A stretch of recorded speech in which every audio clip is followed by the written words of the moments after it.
कौन कौन बड़े देवता? ब्रह्मा नहीं मोहित हुए, शिव नहीं मोहित हुए, आदि आदि और भी कई बड़े बड़े देवता मोहित नहीं हुए लक्ष्मी पर। परंतु जब भगवान मोहिनी बन करके आए, शंकर जी भी नहीं रुक पाए। ये भी पीछे पीछे होली है उनके। उस दिन मैं बता रहा था ना कथा में, मोहिनी धीरे से बोल जाए, अरे भोलेनाथ मेरे पीछे मत पड़ो, मैं तो नारायण हूं। लेकिन शंकर जी फिर भी नहीं, तुम तो मोहिनी हो, तुम तो हमारी हो, हमको तुम बड़ी प्रिय हो। तो मोहिनी पर शिव भी मोहित हो गए, परंतु मोहिनी पर एक देवता मोहित नहीं हुआ, केवल एक। और वो देवता कौन है? वो देवता है सूर्य। सूर्य मोहित नहीं हुए मोहिनी के रूप पर। भगवान ने सूर्य की ओर देखा और सूर्य की ओर देख करके जब उनके मन के भाव को जानना चाहा तो सूर्य के मन में क्या भाव उत्पन्न हुआ कि इतनी सुंदर स्वरूप में नारायण मोहिनी बनकर के आए हैं, प्रभु मुझ पर कृपा करें। सब तो मांग रहे थे कि ऐसी पत्नी हमें मिल जाए, लेकिन सूर्य मांग रहे थे, हे नारायण ऐसी कृपा करना, इतनी सुंदर बेटी मुझे मिल जाए, इतनी सुंदर पुत्री मुझे प्राप्त हो जिसका मैं कन्यादान करूं। लोग गौरव समझते हैं कि हमारी सुंदर पत्नी हो, लेकिन मैं गौरव करूं कि मेरी सुंदर बेटी है। जब सूर्य का यह भाव मोहिनी ने, ठाकुर जी के स्वरूप ने जब देखा, भगवान ने किसी की इच्छा पूरी नहीं की, लेकिन सूर्य को कह दिया, बोले हम तुम्हारे भाव से इतने प्रसन्न हुए हैं सूर्य, हम तुमको वरदान देते हैं, जब हमारा कृष्णावतार होगा ना, तब यही नारायण स्वरूप, यही मोहिनी स्वरूप तुम्हारे यहां पुत्री बनकर के आएगा। और सुंदरता की पराकाष्ठा यदि जानना चाहो तो सुनो, ये मोहिनी रूप ऐसा रूप है जिस पर सारे देवता मोहित हो गए, लेकिन तुम्हारे यहां जो मैं पुत्री का रूप धारण करूंगा वो ऐसा रूप होगा जिस पर मोहिनी भी मोहित हो जाएगी, ऐसा रूप धारण करके। तो भगवान श्रीमन नारायण की जो शक्ति है, जो आत्मा है, वो श्री राधा रानी है, और जो देह है, जो प्राण है, जो बुद्धि है, वो श्री कृष्ण है। दोनों में अंतर नहीं है, एक ही है, दोनों एक ही है। इसीलिए विवाह नहीं हुआ, क्योंकि विवाह के लिए दो अलग अलग लोग चाहिए। इसलिए नारायण का विवाह केवल लक्ष्मी से होता है, नारायण का नारायण से विवाह नहीं होता। राधा और कृष्ण दोनों नारायण के ही स्वरूप हैं। तो भगवान कृष्ण का प्रादुर्भाव हुआ, पूरे ब्रजमंडल में उत्सव मन रहा है महाराज, ऐसा उत्सव मन रहा है, सब लोग नाच रहे हैं, गा रहे हैं, आनंद कर रहे हैं। बूढ़ी बूढ़ी माताएं जिनसे चला नहीं जाता बिना किसी सहारे के, वो भी जब सुनती हैं कि अरे नंद बाबा के लाला भयो है, 90-90, 100-100 वर्ष की बूढ़ी माताएं, बिना दांत वाली माताएं भी खूब नाच रही हैं, ठुमका लगा लगा करके आनंद कर रही हैं। और सब कह रही हैं भैया ऐसे लाला रोज ही होए करें, ऐसे लाला तो रोज होयो करें। पूरे ब्रजमंडल में आनंद मन रहा है, सब जा जा करके नंद बाबा को बधाई दे रहे हैं। हमारे नाना जी एक बात और सुनाते थे, वे कहते थे, बोले लाला ये जो ठाकुर जी जन्म लिए देवकी वसुदेव के यहाँ, लेकिन कृपा करने आए नंद यशोदा के यहाँ, इसके पीछे एक कथा और है। मैंने कहा क्या है नाना जी? तो नाना जी सुनाते, बोले कि भैया जब नंद बाबा यशोदा के कोई बालक नहीं भयो, तो नंद बाबा यशोदा अपने कुल पुरोहित के पास गए। उनके कुल पुरोहित कौन? सांडिल्य मुनि। और सांडिल्य मुनि से जाकर के उन्होंने प्रार्थना करी कि भैया हमारे घर कोई लाला नहीं है, आप कृपा करके कोई यज्ञ अनुष्ठान ऐसा करवाओ कि एक संतान होवे। बंधुओं कल भी मैंने कहा था और आज पुनः कहूं, संतान की कामना होनी चाहिए, लेकिन किस भाव से होनी चाहिए महादेव वो देखते हैं। तुम संतान चाहते किस लिए हो? अधिकतर लोगों का भाव क्या रहता है? हम संतान इसलिए चाहते हैं ताकि हमारी जो संपत्ति है, हमारा जो व्यापार है, हमारा जो व्यवहार है, उसको आगे बढ़ाने वाला एक बालक होना चाहिए। और कई घरों में ऐसी मान्यता होती है, बोले कि भाई पुत्र या पुत्री ना हो तो पुम नामक नरक से नहीं तर पाते। एक नरक का नाम है पुम, उससे कब तरते हैं? जब घर में पुत्र हो या पुत्री हो। वैसे पुत्र की विशेषता ज्यादा बताते हैं, क्योंकि उसके हाथ से जब संस्कार होता है तभी पुम नामक नरक से तरते हैं। लेकिन कभी कभी हमारे मन में यह भाव आता है, बुरा मत मानिएगा, ऐसे पुत्र का क्या फायदा जो तुमको वहां के नरक से तो बचा दे, लेकिन जीते जी तुम्हारे घर को नरक बना दे। ऐसे पुत्र का क्या फायदा? और अधिकतर जो बहुत याचनाएं करके पुत्र मांगते हैं ना भगवान से, उनके पुत्र ऐसे ही होते हैं। अधिकतर, सब नहीं होते लेकिन अधिकतर ऐसे होते हैं। इसलिए भैया प्रकृति जो दे दे उसको स्वीकार करो, जो नहीं देवे उसको अस्वीकार करो, जबरदस्ती मत करो प्रकृति से, नहीं तो जो मांगा है वो ही कष्टदायी हो जाएगा। तो फिर एक बात बदलो ना, हम मांगने से तो पीछे हटेंगे नहीं। आप लोगों के मन में भाव आ रहा होगा महाराज जी अभी तुम्हारा ब्याह भयो ना है, जब है जाएगा तो आपको भी इच्छा होगी कि पुत्र हो जाए। ठीक है, संतान की कामना की इच्छा हो, लेकिन उसके पीछे एक कारण ठाकुर जी को वैलिड दिखाओ कि तुमको क्यों चाहिए। आप विदेश जाएंगे तो विदेश जाते ही आपसे पूछा जाएगा आप क्यों आए हो घूमने। अगर आपका कारण उनको उचित लगा तो वो एंट्री देंगे, नहीं तो कई लोगों को वहीं से डिपोर्ट कर देते हैं, वापस जाओ अपने देश। ठीक वैसे ही ठाकुर जी से आपने पुत्र मांगा, लेकिन उसके प्रति आपकी कामना क्या है, पुत्र क्यों चाहिए।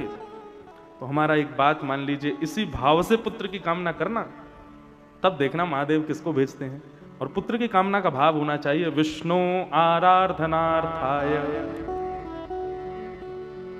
हे नाथ हमें पुत्र चाहिए, हमें पुत्री चाहिए। किस भाव से चाहिए, बोले विष्णु आराधना के लिए, आपकी आराधना के लिए, गौ माता की सेवा के लिए, ब्राह्मण और संत जनों की सेवा के लिए हमको पुत्र चाहिए। ये भक्ति भाव आगे बना रहे, ये शास्त्र मर्यादाएं आगे चलती रहे, गौ सेवा हमारे घर में अनवरत होती रहे, इसलिए हमको पुत्र दो। फिर देखना आपका रीजन जब सुन लेंगे ना ठाकुर जी, तो फिर पुत्र ऐसा देंगे। और नाना जी तो हमारे कहते थे, बोले गौ ब्राह्मण संत सेवा की कामना से जब पुत्र मांगते हैं तो भगवान कहते हैं गौ ब्राह्मण संत सेवा भैया कोई और नहीं कर सकता, वो तो मैं ही कर सकता हूं, इसलिए मैं ही तेरा पुत्र बन के आ जाऊंगा। तो गौ ब्राह्मण संत सेवा की भावना से पुत्र की कामना करोगे ना, तो लाल जी का ही अंश आएगा, कोई ठाकुर जी का ही अंश आएगा पुत्र के रूप में। तो नाना जी कथा सुनाते थे कि नंद बाबा और यशोदा मैया दोनों सांडिल्य मुनि के पास गए और जाके कहा कि आप कोई यज्ञ अनुष्ठान करो, हमारे घर में एक बालक हो जाए। तो किस कामना से, बोले विष्णु आराधनार्थाय, गौ ब्राह्मण संत की सेवा के लिए हमको बालक चाहिए। और बालक शब्द नहीं, सेवक चाहिए, गौ ब्राह्मण संतों का सेवक चाहिए। सांडिल्य मुनि बोले ठीक है, तो फिर आप चले जाओ, बढ़िया तिथि देख करके मैं अपने पंडितों को भेज दूंगा, वो आपके यहां 21 दिन का यज्ञ करेंगे और उस 21 दिन के यज्ञ से आपके घर देखना एक सुंदर बालक आएगा। नंद बाबा बोले जैसी आपकी आज्ञा। नंद बाबा ने अपने बहुत सारे ब्राह्मण भेज दिए और उन सबका आचार्य बना करके अपने भांजे को भेज दिया सांडिल्य मुनि ने। नंद बाबा ने यमुना किनारे बढ़िया तंबू लगा करके, ऐसे ही गंगा के किनारे जैसे आपने लगाया, बढ़िया तंबू लगा करके वहीं बढ़िया हलवाई, वृंदावन मथुरा के बढ़िया बढ़िया हलवाइयों को बुला करके और उनकी सब भोजन प्रसादी की व्यवस्था, उनकी सोने की व्यवस्था और उनके यज्ञ अनुष्ठान की व्यवस्था सब नंद बाबा ने की।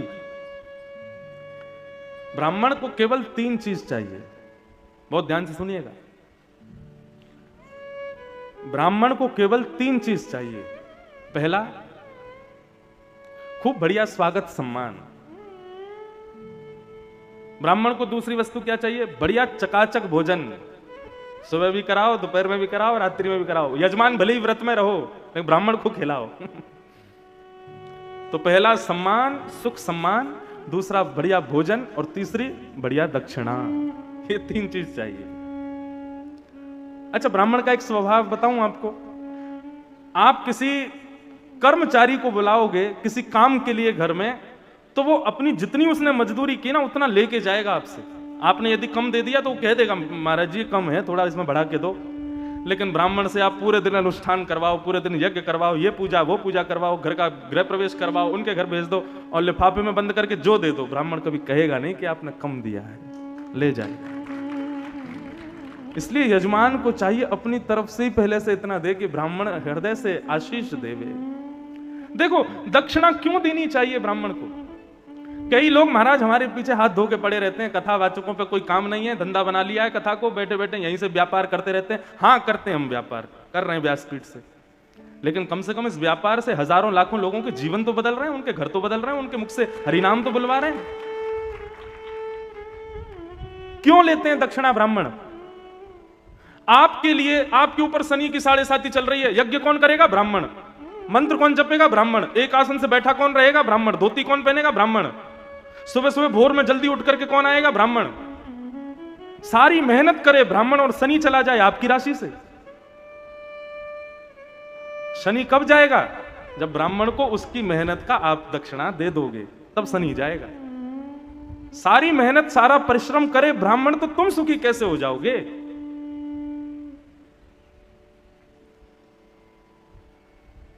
इसलिए ब्राह्मण को दक्षिणा तो देनी चाहिए, लेकिन मेरा भाव ये नहीं है कि आप बहुत सारी दक्षिणा दो, जो दो लेकिन दो भाव से, दो प्रेम से।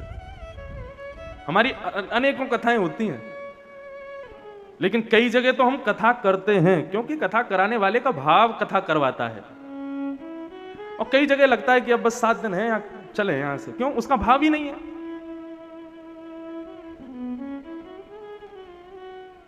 तो ब्राह्मण को ये 3 चीज प्रिय हैं: अति सम्मान, बढ़िया भोजन और दक्षिणा। नंद बाबा ने खूब बढ़िया व्यवस्था की। ब्राह्मण जैसे ही आए तो ब्राह्मणों ने आकर के महाराज वहां पर अपना सब बोरिया बिस्तर रख दिया। बाबा ने कही आपके लिए व्यवस्था है, सामने कलकल निनाद करती यमुना जी, ये सुंदर पंडाल है, यहाँ बैठ के आप यज्ञ हवन करो। बढ़िया मैंने पीछे टेंट के रूम बनवा दिए, उसमें आप लोग आराम करो, यहाँ हलवाई लगे, बढ़िया प्रसाद पाओ, आप अनुष्ठान शुरू करो। ब्राह्मण बड़े खुश हो गए, वाह भैया नंद बाबा बड़ी बढ़िया व्यवस्था करी आपने। ठीक है बाबा, कल से अनुष्ठान शुरू। सुबह उठते ही महाराज ब्राह्मण सारे यमुना जी में स्नान करके, बढ़िया स्नान करके, तिलक आदि जैसी लगा करके, सब संध्या वंदन करके सब निवृत्त हुए।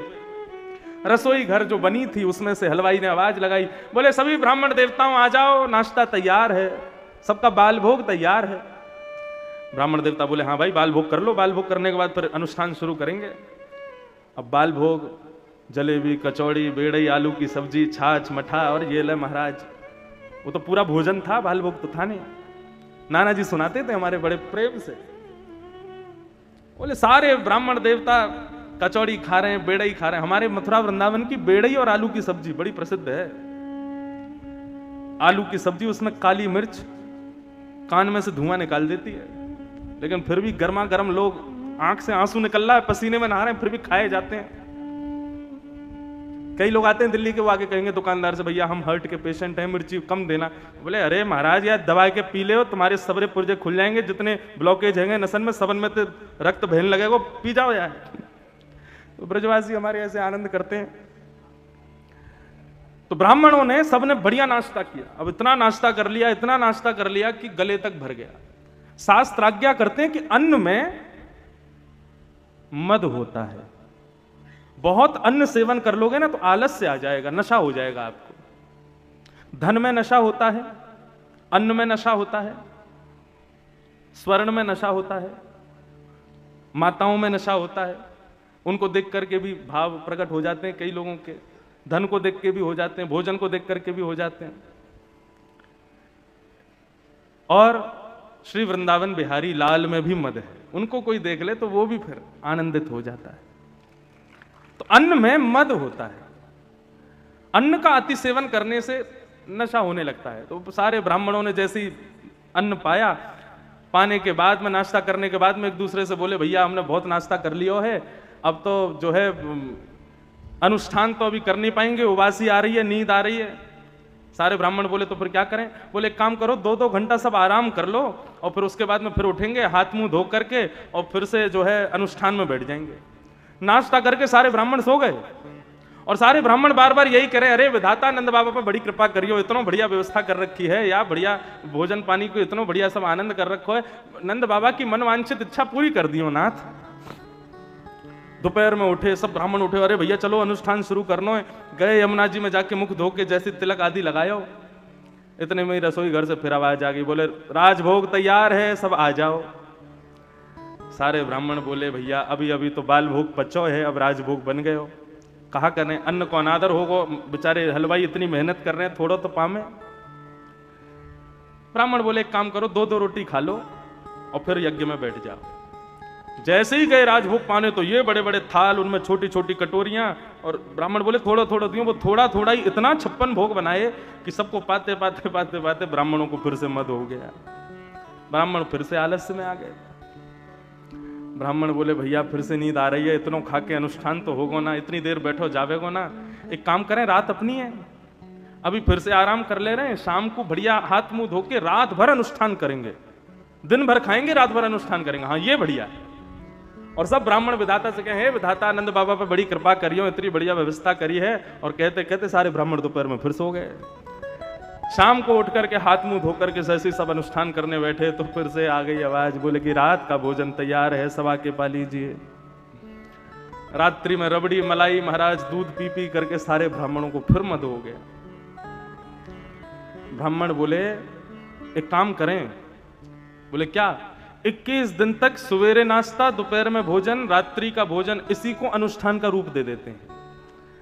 भोजन पाएंगे, सोएंगे और विधाता से प्रार्थना करेंगे कि हे विधाता नंद बाबा के घर लाला भेज दियो। 21 दिन तक अनुष्ठान प्रारंभ हुआ ही नहीं, ब्राह्मण केवल खाते और सोते, खाते और सोते। अंतिम दिन नंद बाबा ने इतनी दक्षिणा दी, इतनी दक्षिणा दी, सारी दक्षिणा लेकर के गए।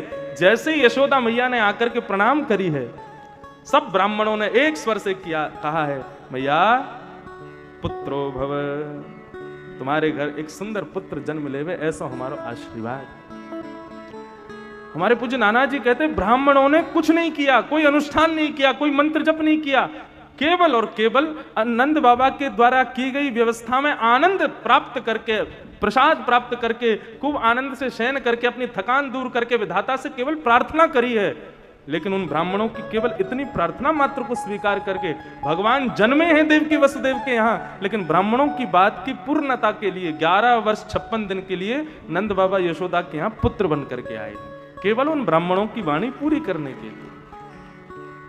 ब्रह्म वाक्यम जनार्दन, ब्राह्मण यदि कुछ कह देता है तो ठाकुर जी लग जाते हैं उसको पूर्ण करने में। इसलिए ब्राह्मणों का अति सम्मान करो। और काशी तो ब्राह्मणों की भूमि रही है, काशी तो विद्वानों की भूमि रही है। आज भी यदि कहीं कोई अनुष्ठान हो रहा हो, इतना कह दिया जाए बनारस के ब्राह्मण हैं, वाराणसी के ब्राह्मण हैं, तो सामने वाले वैसे ही सतर्क हो जाते हैं, बोले श्रेष्ठ ही होंगे, विद्वान ही होंगे। ब्राह्मणों के अति सम्मान का यह स्वरूप है कि नंद बाबा यशोदा के यहां ठाकुर जी पुत्र बन करके आए हैं। पूरे ब्रजमंडल में आनंद हो रहा है। सब लोग, दो सखियां यमुना जल भरने जा रही थी, आपस में चर्चा करती जा रही थी। बोले अरे तने भगवान देखे? बोले भगवान ऐसे ना रहे, ये संत महात्मा रेखा, इनके पास हूं मैं भगवान। इतने में ही जाकर के देखा यमुना किनारे एक महात्मा झोला लेकर के आए और झोला रख करके यमुना स्नान करने गए। तो दोनों सखी बोले महात्मा तो ये रहे, भगवान कहां? बोले इनके झोला में बैठे। जैसे ही महात्मा यमुना स्नान करने गए, दोनों गई दौड़ करके झोला में से बक्सा निकाला, उसमें छोटे से लड्डू गोपाल बैठे थे। इतनी सरल, इतनी सहज, दोनों के मन में आया, देखो बाबा ने छोटे से बक्सा में ठाकुर जी बंद कर दिए, ठाकुर जी के हाथ पांव टेढ़े मेढ़े है गए, हाथ ऊपर है गए, घुटने नीचे है गए। वो लड्डू गोपाल के मन के प्रति भाव ये आ गया कि इनके हाथ टेढ़े मेढ़े हो गए क्योंकि बक्सा में बंद कर दिए। अरे बेचारे बाबा ठाकुर जी के हाथ पांव टेढ़े मेढ़े है गए। लारी सखी ने घी दे और घी लगा करके जैसे ही ठाकुर जी की मालिश करनी शुरू करी, अरे ठाकुर जी पांव सीधे कर लो, हाथ सीधे कर लो। मालिश करने लगी, करते करते ठाकुर जी को इतना भाव आया, बोले कि अरे सखी तेरे भाव को प्रणाम करें, दुनिया मुझको यही भाव से पूजे और तो को लग रही है मेरे हाथ पांव टेढ़े मेढ़े हैं गए। सो ठाकुर जी सीधे हो गए। जैसे ही सीधे हुए तो बाबा डंडा लेके भागा, बोले अरे मेरा झोला खोलती हो। सखियों ने ठाकुर जी वैसे ही धर दी और धर के भाग गई। बोले बाबा हम पे काहे कुछ चिल्ला रहा है? तेने ठाकुर जी के हाथ पांव टेढ़े मेढ़े कर दिए और हम पे चिल्ला रहा है? बोले मैंने टेढ़े मेढ़े किए? बोले देख अपने ठाकुर जी सीधे है गए। अब जैसे ही बाबा ने बक्सा खोल के देखा तो ठाकुर जी लड्डू गोपाल सीधे बैठे थे। बाबा देख करके हैरान हो गए, बोले ठाकुर जी सीधे कैसे हो गए? गोपियों को प्रणाम किया, बोले तुम्हारे भाव को वंदन करते हैं। हम नित्य लड्डू गोपाल की सेवा करते हैं, हमारे मन में कभी भाव आता है? ये बेचारे पूरे दिन ऐसे ही रहते हैं, नीचे कोई सपोर्ट नहीं है, इनको दर्द नहीं होता होगा? कई घरों में मैं जाता हूं तो मैं उनके लड्डू गोपाल की सेवा देख के यही विचार करता हूं कि तुमने कितने सुख का विचार किया। एक जगह मैं गया तो वहां पे उन्होंने नीचे बड़ी सुंदर सी तकिया लगा रखी थी हाथ के नीचे, देख के बड़ा खुश हुआ। मैंने कि ये बात देखो, ये भाव अच्छा लगा, आपने ये विचार तो किया कि ठाकुर जी का हाथ ऐसे उठा रहता है, थक जाता होगा। ये लोल्य भाव है, इस भाव से कृष्ण उपासना होती है। रोज रोज स्नान नहीं कराना है। शंकर जी को नहीं लगती सर्दी, वो तो रोज नहाते हैं, लेकिन हमारे लाला को रोज रोज नहीं नहाना है। हफ्ता 10 दिन में एक आध बार नवाए करो, बाकी के दिन गीले कपड़ा से पोंछ दे करो। कहां तक कहें आपसे, श्रीधाम जगन्नाथ यदि जाओगे तो जगन्नाथ जी में इतने बड़े जगन्नाथ जी और उतने बड़े बड़े चांदी के सोने के शीशे हैं। सुबह सुबह कैसे नित्य पूजा होती है? बोले जगन्नाथ जी के सामने उन शीशों को खड़ा कर देते हैं, तो जगन्नाथ जी का प्रतिबिंब शीशे में जब दिखाई देता है तो पुजारी जी शीशे को ही नवा देते हैं और ठाकुर जी उसी से प्रसन्न, हाँ नहा लिए, हम हो गया स्नान। कृष्ण उपासना लोल्य भाव की है, लाड़ के भाव की है। उपासक को यह विचार नहीं करना है कि मैं एक उपासक हूं और ये मेरे उपास्य देव हैं। यहां तो यह भाव रखना है कि ये मेरे कन्हैया और मैं इनकी यशोदा हूं। उस भाव से करना है, तब ही सेवा स्वीकार करते हैं वो, नहीं तो स्वीकार नहीं होती। और जब इस भाव में आ जाओगे ना, तब एक क्षण के लिए भी अपने ठाकुर जी को छोड़ोगे तो उनको कष्ट होगा कि मुझसे दूर मत जाओ, मेरे संग रहो। यशोदा मैया जैसे ही जाने लगी, ठाकुर जी मन में विचार करने लगे, मैया बड़े बड़े संत, बड़े बड़े ऋषि, बड़े बड़े महात्मा, बड़े बड़े वेदज्ञ वर्षों तक तपस्या करते हैं, तब भी मेरे एक क्षण का दर्शन नहीं कर पाते, और मैं तेरे यहां बालक बनकर के आ गया, तू मुझे अकेला छोड़ के चली गई। तेरे लिए बाकी सब लोग जरूरी हैं, मैं जरूरी नहीं हूं। इतने में ठाकुर जी ने अपना एक चरण उठाया और चरण उठा करके ऊपर जो बैलगाड़ी थी उस पर बहुत सारे गौरस के मटके रखे थे, उनमें घी, दही, दूध आदि सब रखा था। ठाकुर जी ने एक पाद प्रहार किया, उस पाद प्रहार से बैलगाड़ी तो पलटी। अब ठाकुर जी को नहीं पता था उस पर एक राक्षस बैठा था ऊपर, उसका नाम था सक्टासुर। ठाकुर जी ने पाद प्रहार किया कि थोड़ी आवाज होगी तो मैया लौट के आ जाएगी, लेकिन इसी बहाने सक्टासुर ऐसा उड़ा महाराज, अंतरिक्ष से भी ऊपर चला गया, लौट के ही नहीं आ पाया बेचारा। सकटों के टूटने की जब आवाज आई, मटकों की टूटने की आवाज आई, मैया ने कही ये कहां से आवाज आ रही है? पीछे मुड़ के देखा तो वो बैलगाड़ी पलटी पड़ी है और नीचे कन्हैया बैठे हैं। सब ब्रजवासी दौड़े, यशोदा मैया दौड़ी, जाकर के लाला को अपने हृदय से लगा लिया। बोले अरे इतनी बड़ी बैलगाड़ी कैसे गिर गई? इतना सुंदर भाव यहाँ शुकाचार्य जी बताते हैं कि तभी छोटे छोटे बालक आए और आकर के मैया से बोले, मैया हम बताएं कैसे गिरी बैलगाड़ी? बोले कैसे गिरी? बोले तुम्हारो ये लाला है ना छोटा सा? बोले हाँ। या ने अपनो पाम उठायो और इतना लंबो कियो, लंबो करके जोरते मार दी, सोई बैलगाड़ी गिर गई। अप्रेमयम बलम तस्य वालकस्य नते विदुः। मैया ने एक थप्पड़ मार, बोले झूठ बोले, नेक्स्ट 103 महीना को मेरो लाला पहली बार करवट बदली है और तू कह रहा हो यानी अपने पाम से बैलगाड़ी उड़ा दी, झूठ बोल रहा है। अरे मैया तेरी सौं खा के कहूं, मैं सच बोल रहा हूं, मैंने अपनी आंखन से देखो। लेकिन यशोदा मैया स्वीकार नहीं कर रही है कि मेरो लाला ऐसा कर सके। बंधुओं, ब्रजवासियों की विशेषता ही यही है। ठाकुर जी ने इतनी बड़ी बड़ी लीलाएं की वृंदावन में, हमारे ब्रजमंडल में, लेकिन ब्रजवासियों ने कभी यह स्वीकार नहीं किया कि हमारा लाला भगवान है। और जहां पर प्रभुता का स्वीकारीकरण नहीं होता ना, वही तो प्रेम होता है। जिस प्रेम में यह दिखाया जाए कि मैं कितना बड़ा हूं, मैं कितना बलवान हूं, मैं ऐसा हूं, मैं वैसा हूं, उससे रीच करके तुम प्रेम करो, वो प्रेम नहीं हो सकता। ठाकुर जी इतनी बड़ी बड़ी लीला कर देते हैं, इतने बड़े बड़े राक्षसों को मार देते हैं, तब भी ब्रजवासी पकड़ के कान ही खींचते हैं ठाकुर जी का, उनकी प्रभुता को स्वीकार नहीं करते। अभी आगे प्रसंग आएगा कि गर्गाचार्य जी ने जैसे ही कहा ना, मैया नारायण समो गुणई, तुम्हारा लाला जो है ये नारायण के समान गुण वाला है। सोई मैया ने गोद में बैठे कन्हैया को कान पकड़ो, बोले काकई आपने कौन है ये? बोले नारायण है। बोले नारायण है इसका मतलब संसार का है, और जो संसार का है वो मेरो लाला ना है, लेकिन ये मेरो लाला है, मेरी गोद में बैठो, मैंने आपको कान मोड़ रखो, या हमारे ये नारायण नहीं है, मैं अपने लाला को नारायण ना मान सकूं। भगवान इशारा करते हैं गर्गाचार्य जी को, कुछ मत बोलो, मुझे इसी में ही सुख है, मैं यहां प्रभुता छोड़ने ही आया हूं, प्रभुता त्यागने ही आया हूं, मुझे यही स्वीकार है। हमारे वृंदावन इस प्रकार ठाकुर जी ने सकट भंजन किया और सक्टासुर का वध किया। बंधुओं देखो, सकट किसे कहते हैं? बैलगाड़ी का पीछे का जो हिस्सा, गाड़ी जो होती है वो सकट होता है। आजकल थोड़ी मॉडिफाई हो गई तो 4 टायरों की हो गई है, नहीं तो पहले 2 ही टायरों की होती थी।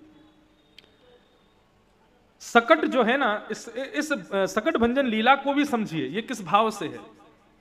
भगवान कहते हैं सकट जो है ये व्यक्ति का जीवन है, दाम्पत्य जीवन। सकट में 2 पहिए होते हैं, एक पति और दूसरा पत्नी। अगर सकट का एक पहिया छोटा हो, दूसरा पहिया बड़ा हो, तो कैसा चलेगा? टेढ़ा ही टेढ़ा चलेगा।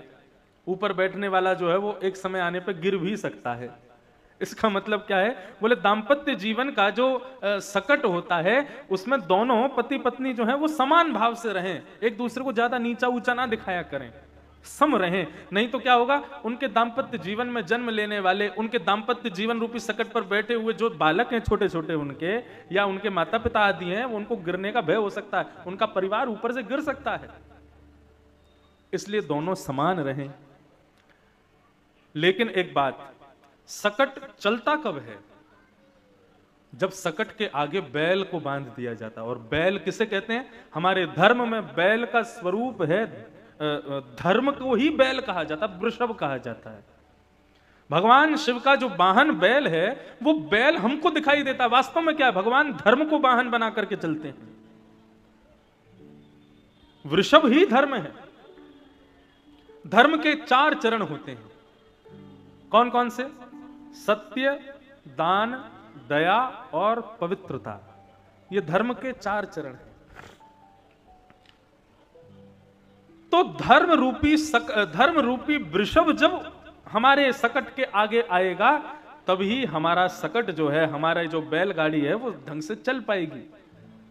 लेकिन ठाकुर जी कहते हैं, जिस सकट के आगे वृषभ नहीं होता, यानी कि धर्म नहीं होता, उस सकट को मैं पाद प्रहार से ध्वस्त कर देता हूं, उसको नष्ट कर देता हूं।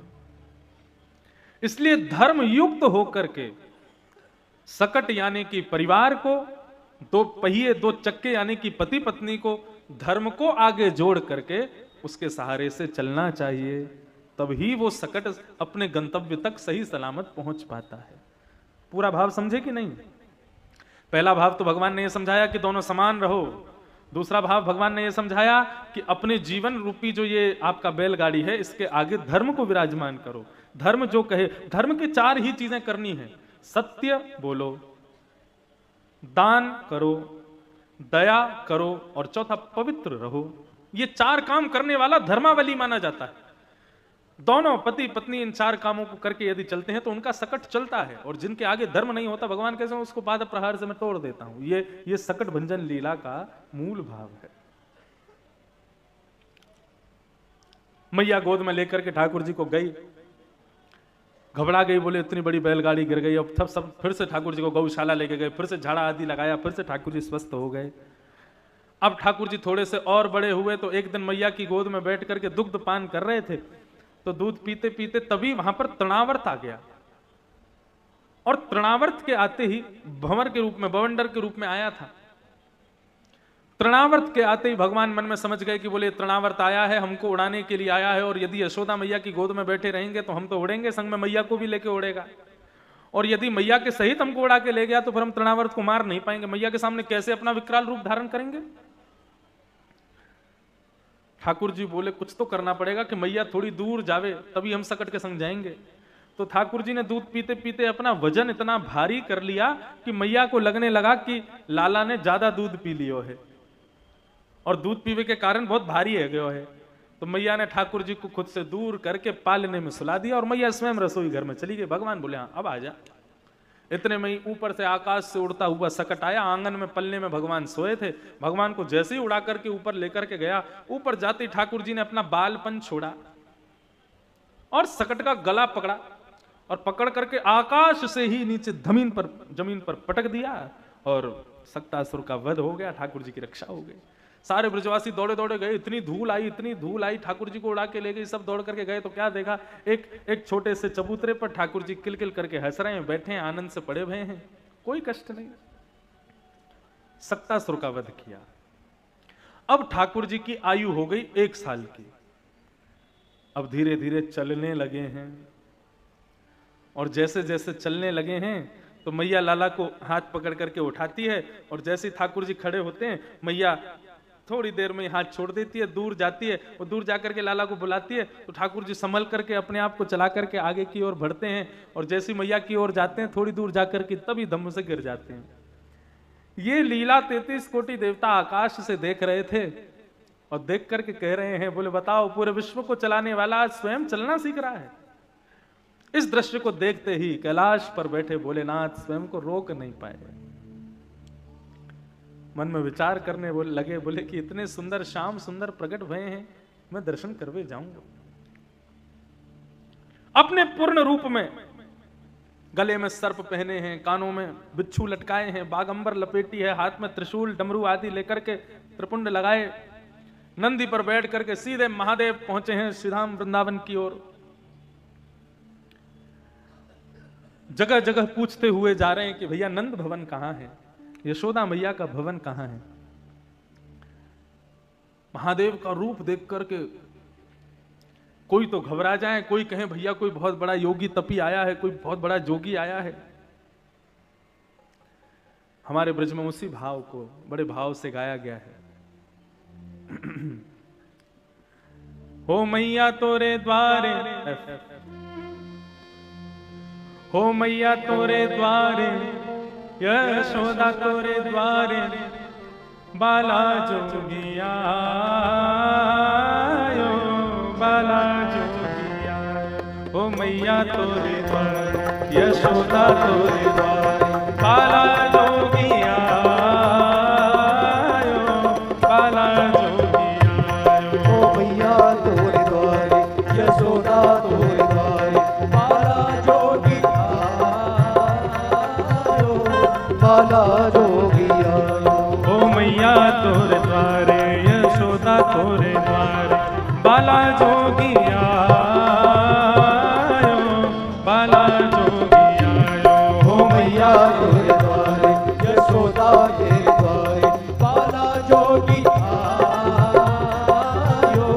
बाला जोगिया बाला जोगिया बाला जोगिया बाला जोगिया। बाला काशी विश्वनाथ भगवान की।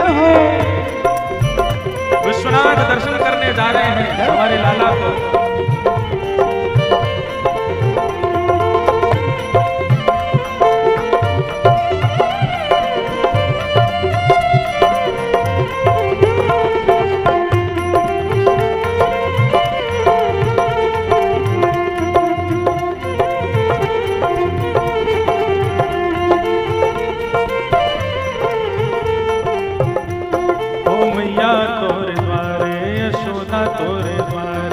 बाला जोगिया बाला जोगिया। हो मैया तेरे द्वारे, यशोदा तेरे द्वारे, बाला जोगिया बाला जोगिया। कैसे बन के गए हैं? हो अंग भभूत गले मुंड माला, अंग भभूत गले मुंड माला, अंग भभूत गले मुंड माला, अंग भभूत गले मुंड माला। शेष नाग लिपटायो मैया, शेष नाग लिपटायो, हाँ मैया शेष नाग लिपटायो, मैया शेष नाग लिपटायो। बांको तिलक भाल में चंदा, बांको तिलक भाल में चंदा, बांको तिलक भाल में चंदा, बांको तिलक भाल में चंदा। घर घर अलख जगायो मैया, घर घर अलख जगायो। ओ मैया तोरे द्वारे, यशोदा तोरे द्वारे, बाला जोगिया बाला जोगिया। ओ मैया तेरे द्वारे, यशोदा तेरे द्वारे, बाला जोगिया बाला जोगिया बाला जोगिया बाला जोगिया बाला जोगिया बाला जोगिया। विश्वनाथ पहुंच गए नंदरानी के द्वार पे। इतने में गोपी गई, बोले मैया एक बहुत बड़ा कोई बाबा आयो है। वहां को देख करके ऐसा लगे कि भैया नजर उजर उतारना जानते होगा। लाला की ऐसी नजर उतरवा ले मैया की जीवन में कभी नजर ही नहीं लगेगी। मैया बोली अरे बहन तेने बड़ी कृपा करी जो ऐसे बाबा को पकड़ के लाई है, मैं तो अभी लेके जाऊं अपने लाला को। जैसे ही मैया ने अटारी से झांक करके देखो महाराज रूप कैसा ठाकुर जी का, कैसा रूप है भोलेनाथ का।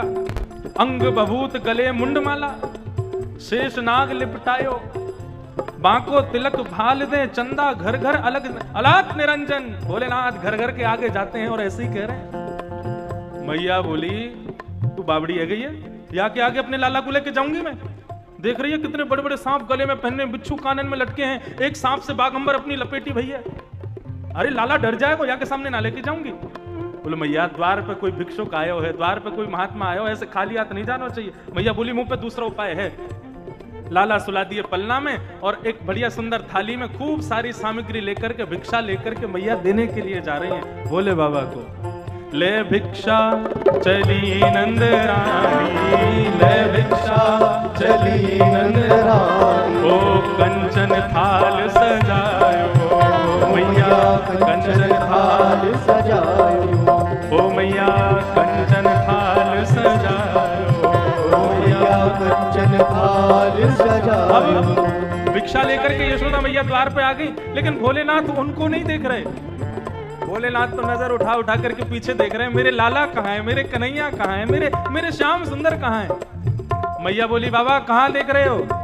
बोलो मैया हमने सुनो है तुम्हारे घर नीलमणि जैसो लाला आयो है, हम तो वहां को दर्शन करवे आए हैं, बाकी नजर उतारवे आए हैं। मैया अपने लाला को लेके आओ। ऐसी नजर उतारेंगे कि जीवन में कोई कितना बड़ा तांत्रिक आ जाए, तुम्हारे लाला पे कोई अलावला नहीं चढ़ेगी। हम साधारण नहीं है, कैलाश से आए हैं। बोले बाबा मैं भिक्षा लेके आई हूं, ये कम है का? कंचन की थाल में लेके आई हूं, या को लेके चलते बनो, बस आपको दर्शन ना कराऊंगी। ले भिक्षा चलो अब आगे, ले भिक्षा चलो अब आगे, मेरो लाल है डरायो बाबा, मेरो लाल है डरायो। बाबा तुम कह रहे हो कि तुम दर्शन करवे आयो, मेरो लाला तो कहीं फोटून में भी सांप देख ले तो डर के मारे मेरी गोद में चढ़ जाए। तुम्हारे तो गले में सांप बैठे हैं, कानन में बिच्छू टंगे हुए हैं, कैसे लेके आऊं? ओ मैया तोरे द्वारे, ओ यशोदा तोरे द्वारे, बाला जोगिया बाला जोगिया, यशोदा तोरे द्वारे, ओ मैया तेरे द्वारे, बाला जोगिया बाला जोगिया। अब विश्वनाथ कह रहे हैं मैया ऐसा मत करे, मुझको दर्शन से वंचित मत करे, मैं बहुत दूर से चल के आया हूं मैया। मैया बोली देख बाबा भिक्षा चाहिए तो ले ले, लाला को दर्शन नहीं कराऊंगी। भोलेनाथ कह रहे हैं ओ ना चाहिए तेरी दौलत दुनिया, ना चाहिए तेरी दौलत दुनिया, ना ये कंचन माया मैया, ना ये कंचन माया। ओ तेरे लाल को दर्श करा दे मैया, तेरे लाल को दर्श करा दे मैया, तेरे लाल को दर्श करा दे मैया, तेरे लाल को दर्श करा दे मैया। मैं बड़ी दूर से आयो मैया तोरे द्वारे, बाला जोगिया बाला जोगिया मैया तेरे द्वारे, ओ मैया तेरे द्वारे, बाला जोगी आयो, बाला जोगिया। ओ मैया तोरे द्वारे, यशोदा तोरे द्वारे, बाला जोगिया बाला जोगिया ओ मैया तेरे द्वारे, यशोदा तेरे द्वारे, बाला जोगी हर हर महादेव, जय हो।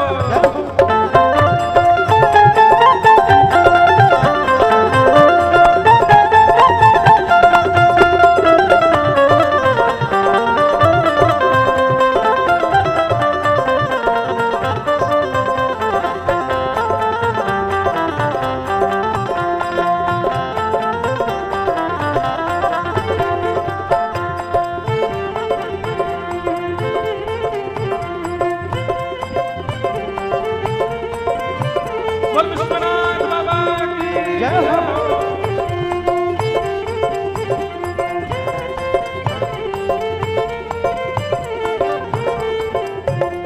भैया मुझको कोई भिक्षा नहीं चाहिए, मुझको तुम्हारी कंचन माया नहीं चाहिए, तुम जितनी सामग्री ला रही हो मुझको ये सब नहीं चाहिए मैया।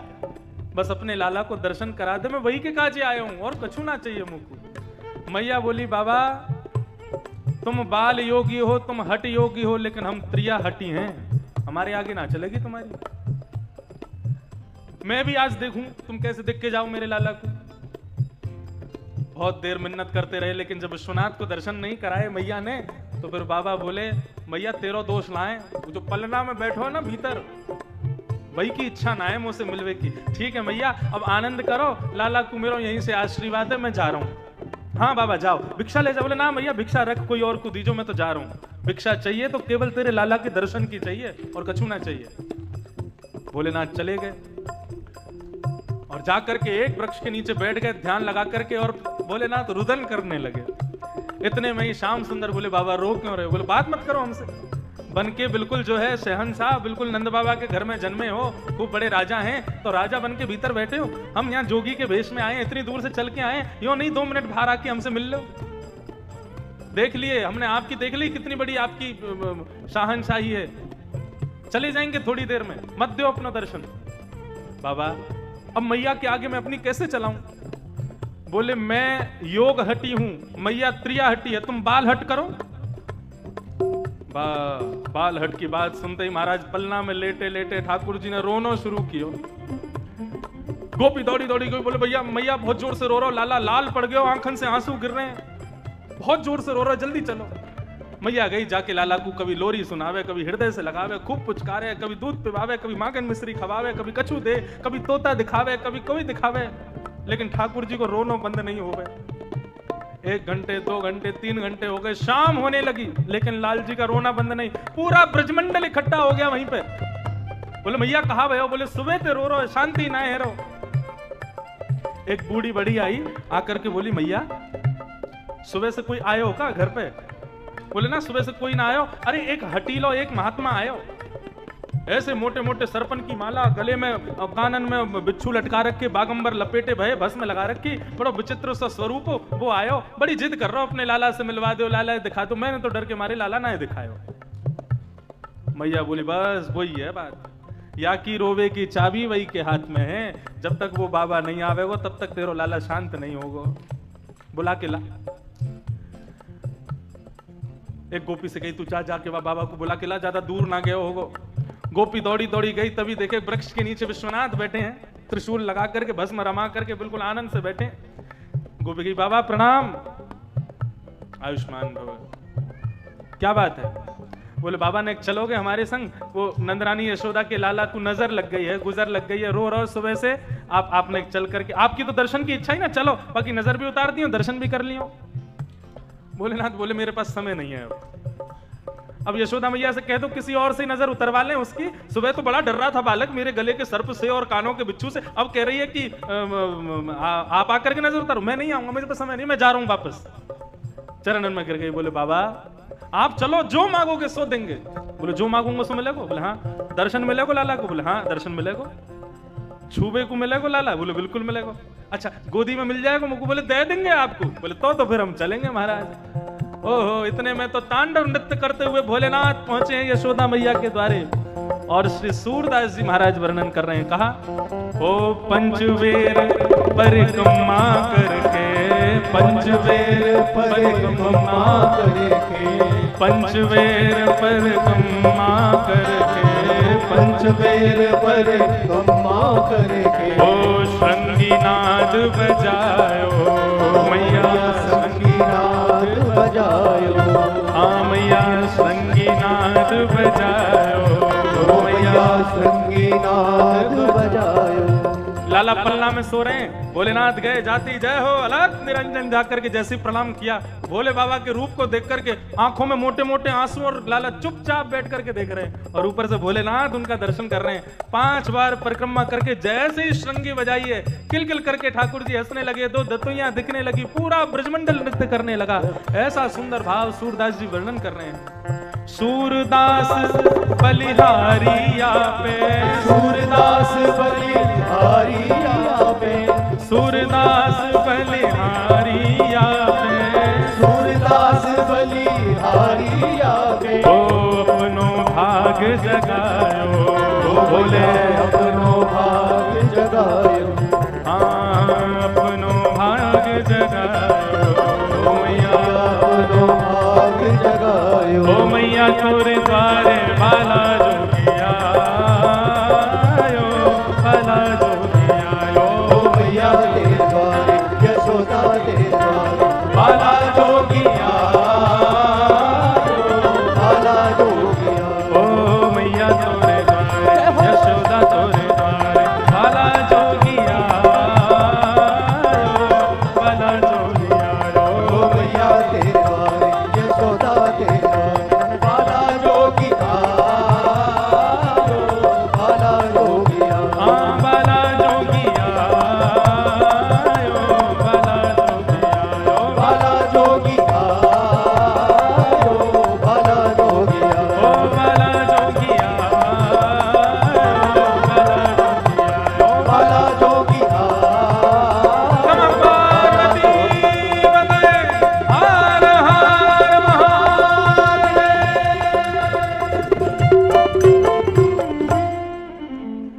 अब तो महाराज अपनी जटा पे ही बिठा करके ठाकुर जी को भोलेनाथ नृत्य कर रहे हैं, पूरे ब्रजवासी जय जयकार कर रहे हैं।